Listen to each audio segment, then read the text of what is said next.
আসসালামু আলাইকুম সুপ্রিয় দর্শক, আশা করি মহল্লার রহমতে আপনারা সকলে ভালো আছেন। আজকের ভিডিওতে আলোচনা করব এমএমকি ট্যাবলেট খাওয়ার পরে অনেক সময় অনেকেরই দেখা যায় যে গর্ভপাতটা আসলে সফল হয় না। পরবর্তীতে যখন তারা প্রস্রাব পরীক্ষা করেন তখন প্রস্রাব পরীক্ষার রিপোর্ট নেগেটিভের জায়গায় পজিটিভ চলে আসে এবং অনেক সময় দেখা যায় যারা আল্ট্রাসাউন্ড রিপোর্ট করেন সেক্ষেত্রে আল্ট্রাসাউন্ড রিপোর্টে কিন্তু লেখা আসে যে ইনকমপ্লিট অ্যাবর্শন, অর্থাৎ আপনার গর্ভপাতটা সফল হয়নি, পেটের ভিতরে একটু পয়জন আছে। এই সমস্যা মূলত কি কি কারণে হয়ে থাকে, এরকম 4টি গুরুত্বপূর্ণ কারণ আজকের ভিডিওতে আলোচনা করব। এবং এই সমস্যা হলে আপনাদেরকে একটি ওষুধের কথা বলবো, যে ওষুধের খাওয়ার নিয়মের কথা আমি বলে দিব। যে ওষুধটির কথা বলবো সেই ওষুধটি আপনারা স্ক্রিনে দেখতে পারবেন এবং যে নিয়মের কথা বলবো সেই নিয়ম মেনে যদি আপনারা এটাকে খেতে পারেন, ব্যবহার করতে পারেন, শুধুমাত্র এই একটি ওষুধের মাধ্যমে কিন্তু আপনারা এই সমস্যা থেকে একদমই বের হয়ে আসতে পারবেন। ভিডিওটি শুরু করছি। ভিডিও শুরুতেই আমি পরপর 4টি কারণের কথা বলবো, এরপরে কিন্তু সেই ওষুধ এবং খাওয়ার নিয়ম নিয়ে আলোচনা করব। প্রথমে যে কারণটির কথা বলবো সেটি খুব বেশি গুরুত্বপূর্ণ। অনেকেই এমএমকি ট্যাবলেট কিন্তু ভুল নিয়মে সেবন করে থাকেন, অর্থাৎ ডাক্তারের পরামর্শ ছাড়াই এমএমকি ট্যাবলেট খাওয়ার প্রয়োজন হলেই তারা ওষুধের দোকান থেকে নিজেরাই এমএমকি ট্যাবলেট নিয়ে আসেন এবং এমএমকি ট্যাবলেটের গায়ে দেওয়া যে নিয়ম সেই নিয়ম ফলো করে তারা এই ওষুধটি খেয়ে থাকেন। পরবর্তীতে কিন্তু দেখা যায় যে তারা ইনকমপ্লিট অ্যাবর্শনের মতো সমস্যায় ভুগে থাকেন। এই সমস্যাটা মূলত কি কারণে হয়ে থাকে? এমএমকি ট্যাবলেট খাওয়ার কিন্তু প্রধানত 3টি সঠিক গুরুত্বপূর্ণ নিয়ম আছে। এই 3টি নিয়মের মধ্যে কিন্তু আমরা কখনো কোনো রোগীর ক্ষেত্রে কিন্তু আলাদা আলাদা ভাগ করে দিয়ে থাকি, অর্থাৎ কখনো আমাদের দেখতে হয় রোগীর কি 1 মাসের প্রেগনেন্সি কিনা, বা 2 মাসের, কারো ক্ষেত্রে 1.5 মাসের প্রেগনেন্সি থাকে, সেক্ষেত্রে নিয়ম আলাদা হতে পারে। কখনো বা রোগীর শরীর খুব বেশি দুর্বল থাকে, রোগীর শরীরে অনেক সময় দেখা যায় যে ওজন খুব বেশি পরিমাণে হয়ে থাকে, কারো ক্ষেত্রে ওজন কম হয়ে থাকে। সেক্ষেত্রে যার যে নিয়মটি ভালো হবে সেটা কিন্তু আমরা চিন্তা ভাবনা করে রোগীর শারীরিক অবস্থার উপর নির্ভর করে কিন্তু এটা সেটিং করে থাকি। অনেকে এই বিষয়টি বোঝেন না, শুধু নিজেরাই এমএমকি ট্যাবলেট খেয়ে থাকেন, সেক্ষেত্রে কিন্তু আপনার এই সমস্যাটা হতে পারে।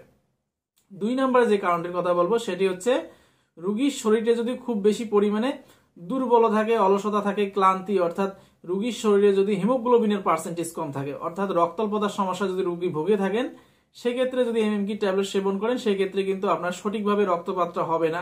এই রক্তপাতটা সঠিকভাবে না হওয়ার কারণে কিন্তু আপনার এই সমস্যাটা হতে পারে।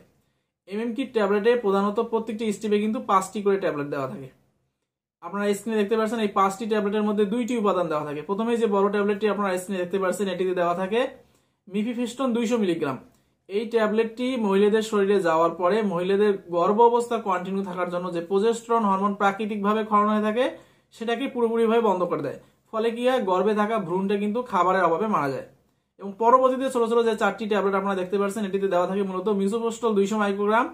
এই ট্যাবলেটগুলি মহিলাদের শরীরে যাওয়ার পরে মহিলাদের জরায়ুটাকে কিন্তু প্রচন্ড রকম সংকুচিত করতে পারে, সংকুচিত করে তৈরি হওয়া গর্ভ অবস্থাকে ফাটিয়ে পিরিয়ডের মাধ্যমে বাইরে বের করে দিয়ে থাকে। এই যে ফাটিয়ে যখন পিরিয়ডের মাধ্যমে বাইরে বের করে দিয়ে থাকে তখন কিন্তু শরীরে যদি পর্যাপ্ত পরিমাণে হিমোগ্লোবিন না থাকে, অর্থাৎ শরীরে যদি রক্তাল্পতার সমস্যা থাকে, তখন কিন্তু যত পরিমাণে ব্লিডিংটা হওয়ার কথা সেই তত পরিমাণে কিন্তু ব্লিডিংটা হয় না। এই যে পয়জন সেটা তো এমনিতেই বের হয়ে আসবে না, সেটা রক্তের স্রোতের মাধ্যমে বাইরে বের হয়ে আসবে। সেক্ষেত্রে যদি রোগীর শরীরে হিমোগ্লোবিনের পার্সেন্টেজ কম থাকে, রক্তাল্পতার সমস্যা থাকে, সেক্ষেত্রে কিন্তু ব্লিডিংটা সঠিকভাবে না হওয়ার কারণে ভিতরে কিন্তু পয়জন থেকে যায়।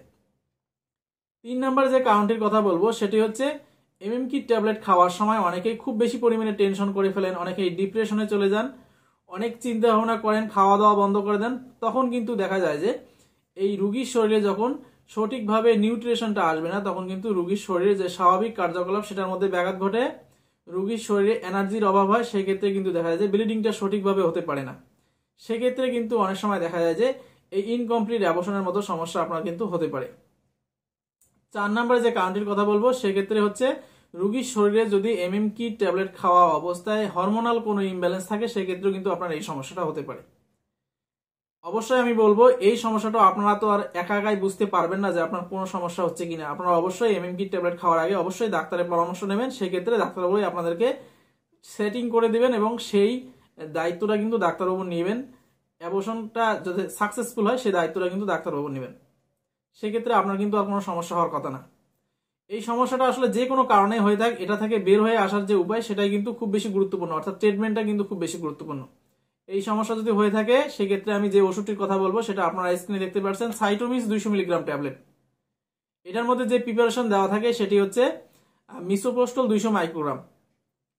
এই ট্যাবলেটটি কিন্তু আপনারা সাইটোমিস 200 মিলিগ্রাম নামে মেডিকেল স্টোর থেকে কিনতে পেয়ে যাবেন। এই ট্যাবলেটটাকে মূলত আপনাদের 8টি ট্যাবলেট কিনে নিতে হবে। 8টি ট্যাবলেট কিনে নেওয়ার পরে আপনাকে প্রথম দিন রাত্রিবেলা একসঙ্গে 2টি ট্যাবলেট মুখে দিয়ে আপনারা গিলে নেবেন। ডিরেক্টলি পানি দিয়ে আপনারা গিলে নেবেন। অনেকেই মুখে রেখে দেন, পরবর্তীতে বমি করে দেন, সেক্ষেত্রে কিন্তু সঠিকভাবে ট্যাবলেটের যে গুণগত মান সেটা কিন্তু আমরা পাই না, পরবর্তীতে কিন্তু অনেক সমস্যা হয়ে যায়। আপনারা কোনো মুখে রাখার দরকার নেই, ডিরেক্টলি 2টি ট্যাবলেট একসঙ্গে মুখে দিয়ে পানি দিয়ে গিলে নেবেন। নেওয়ার পরে ঠিক সেই সময় যখন আপনি পানি দিয়ে এটা গিলে নেবেন, সেক্ষেত্রে পরবর্তীতে 4টি ট্যাবলেট কিন্তু আপনাকে একসঙ্গে ভেজানের ভিতরে দিয়ে দিতে হবে, অর্থাৎ জনিদারের ভিতরে ঢুকিয়ে দিতে হবে যতটা দেওয়া সম্ভব। এটা দেওয়ার পরে আপনাকে কিন্তু 1 ঘন্টা শুয়ে থাকতে হবে। যে সময়টা আপনি শুয়ে থাকবেন সেই সময়টা হট ওয়াটার ব্যাগে হতে পারে বা এমনিতেই পানির বোতলে একটু কুসুম কুসুম গরম পানি নিয়ে পেটের মধ্যে সেঁক দেওয়ার চেষ্টা করবেন এবং 1 ঘন্টা পরে একটু হাঁটাচলা করবেন এবং গরম লাল চা খাওয়ার চেষ্টা করবেন বা আপনি কফিও খেতে পারেন। সেক্ষেত্রে আপনার পিরিয়ডটা কিন্তু শুরু হয়ে যাবে। এই যখন আপনি এই ট্যাবলেটটা আপনার পিরিয়ডটা শুরু হয়ে গেল, তার পরের দিন আপনি প্রথমে যে ট্যাবলেটটা খেলেন বা 4টি ট্যাবলেট যখন ব্যবহার করলেন, ঠিক সেই সময় পরের দিন অর্থাৎ 24 ঘন্টার মাথায় কিন্তু পরবর্তীতে থাকা বাকি 2টি ট্যাবলেট আপনাকে আবারও মুখে দিয়ে পানি দিয়ে গিলে নিতে হবে। এটা যখন আপনি মুখে দিয়ে পানি দিয়ে গিলে নেবেন, সেক্ষেত্রে আপনার পিরিয়ডটা তো আগের দিনে শুরু হবে। এই পিরিয়ড কিন্তু স্বাভাবিকভাবে আপনার 5 থেকে 7 দিন থাকতে পারে।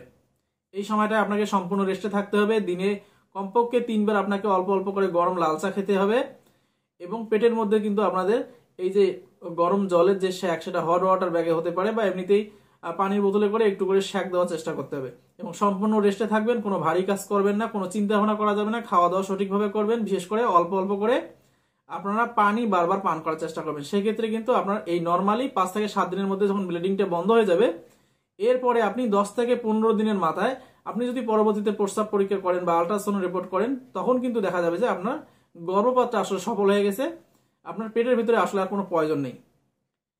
এই যে আমি আজকের যে নিয়মের কথা বললাম, যে ওষুধগুলির কথা বললাম, এটা আপনারা যদি একবারে বুঝতে না পারেন, ভিডিওটি কিন্তু আপনারা 2-3 বার দেখতে পারেন। সেক্ষেত্রে যখন আপনি ভালোভাবে বুঝে যাবেন, তখন কিন্তু আপনাকে এই বিষয়গুলোকে ভালোভাবে ফলো করতে হবে।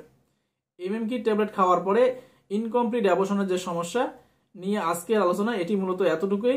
আজকের ভিডিওটি যদি আপনাদের ভালো লাগে থাকে, ভিডিওতে অবশ্যই একটা লাইক করবেন, আপনার প্রিয়জনদের সঙ্গে শেয়ার করতে পারেন। আমার এরকম গুরুত্বপূর্ণ ভিডিও দেখার জন্য আমার চ্যানেলটি অবশ্যই সাবস্ক্রাইব করবেন। দেখা হচ্ছে পরবর্তীতে আরো কোনো গুরুত্বপূর্ণ আলোচনা নিয়ে। ততক্ষণ পর্যন্ত আপনারা ভালো থাকবেন, সুস্থ থাকবেন। ধন্যবাদ।